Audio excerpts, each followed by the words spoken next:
Fox News alert: the Justice Department just indicted Fidel Castro's little brother.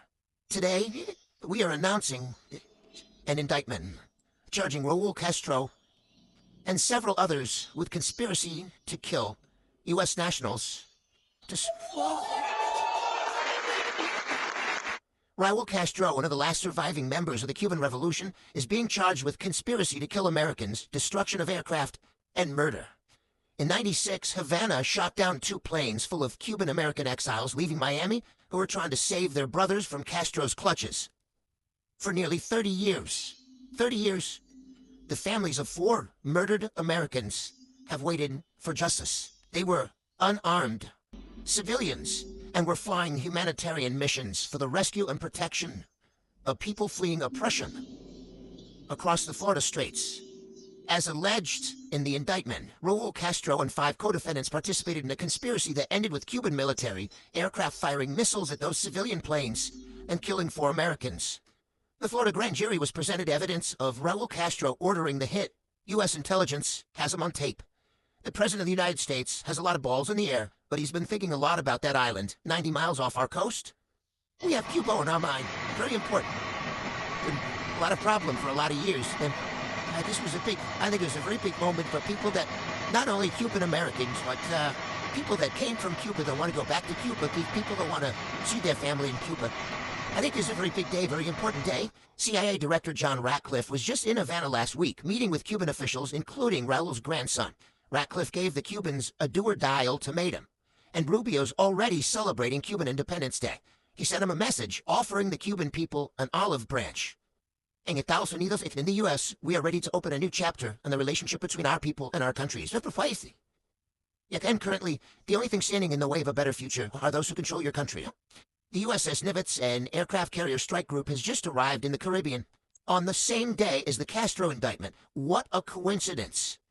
U.S. Southern Command says this is just a regularly scheduled exercise, just doing drills with some of our South American allies.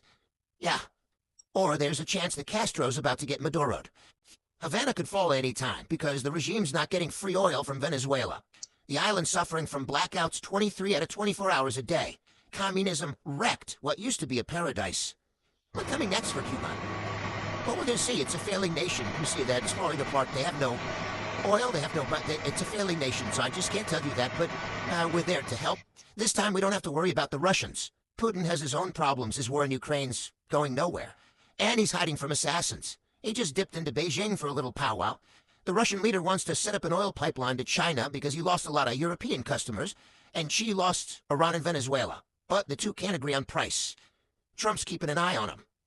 Well, he told me, I think it's good. I get along with both of them.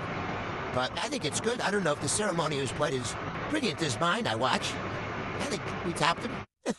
The day Vlad landed, the U.S. Marines and Japanese test-fired some mobile defense rockets.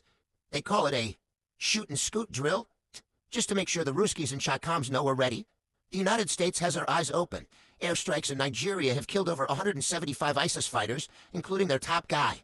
U.S. Africa man says they haven't discovered Mexican cartels on the continent.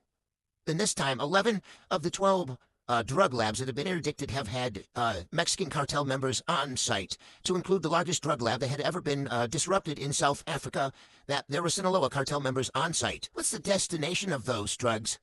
Those drugs are destined for the Middle East, for Europe, but we're also seeing them then come in through the northern route, back into America. As we have applied pressure on the southern border, they're finding other means to bring those drugs into our nation. The Iranians are in their caves taking a lot of notes. Right now, we're the hottest country anywhere in the world. We're respected all over the world. You saw that with China just recently. You saw that in Venezuela. You saw that right now in Iran.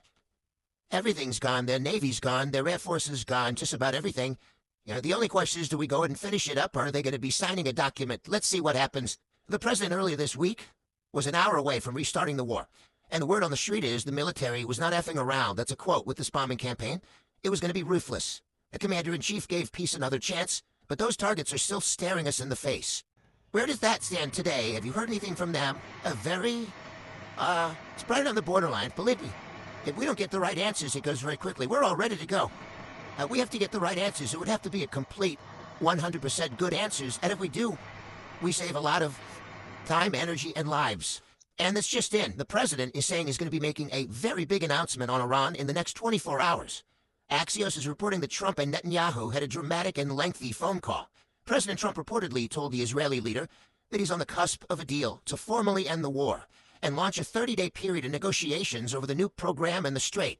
The Pakistanis and Qataris are the middlemen shuttling proposals back and forth. One source saying Netanyahu's hair was on fire after the call, but POTUS says he's got it under control. He'll do whatever I want him to do, and he's a great guy. To me, he's a great guy. Don't forget, he was a wartime prime minister, and he's not treated right in Israel, in my opinion. I'm right now at 99% in Israel. I could run for prime minister, so maybe after I do this, I'll go to Israel, run for prime minister. Sources are saying Trump's not sending a delegation to Islamabad if the Iranians don't agree ahead of time to our terms. No enrichment and open the Strait. Trump says if they don't agree to that, things are going to get a little bit nasty. But these Iranians are impossible. You can't even get them to agree to talk about what you're supposed to talk about. The president has a lot more patience than most. I never tired back and forth. I never get tired. But what I like to do, if I can save war by waiting a couple of days, or I can save people being killed by waiting a couple of days, I think it's a great thing to protect. The Iranians are cornered, wicked, and cunning. They've been burning diplomats for decades. But now they're at their weakest point in history, and they're under tremendous economic pressure. The generals don't trust them and think it's time for Bridge and Power Plant Day. We all know that President Trump is what I refer to as the backstop. He's not going to take a bad deal. He's not going to accept something that doesn't meet his objectives. My point is, I don't think there's any chance these guys are going to put something on the table. It's been 6 weeks. That's going to accept it. And let's get on with what we need to do and finish this once and for all. The president's hoping economic fury will make him tap. The blockade's in full effect. The enemy is gasping. The president gave a commencement speech to the Coast Guard cadets today in Connecticut and gave the boys a nice shout-out. You have this young, handsome captain say, "Do not proceed further. You are in enemy territory. Do not proceed further or we will shoot." And last week he saw one shot, not a missile shot, a bullet, a very large bullet. A bullet from 4 miles hit the rudder of the ship, and the rudder of the ship fell into the ocean. It was a beautiful thing to see. And the man said, No, we are going back to Iran. Earlier today in the Gulf of Oman, Marines from the 31st Expeditionary Unit boarded another Iranian blockade runner, the MT Celestial Sea. Now it's property of Uncle Sam, and so's the crude. The blockade's about to turn around 100 ships. The president has a message for our sailors. Don't give up. Ever. Let me leave you with a few words of advice to maybe help you a little bit on your way. First, most important, never ever give up. Never give up. They ask me, how do you be successful, sir? Starts with never give up. I've learned a lot about life, but the one thing I've really learned is that perseverance, never quitting, never giving up is a big deal. No matter how terrible the storm, no matter how difficult the mission, never surrender,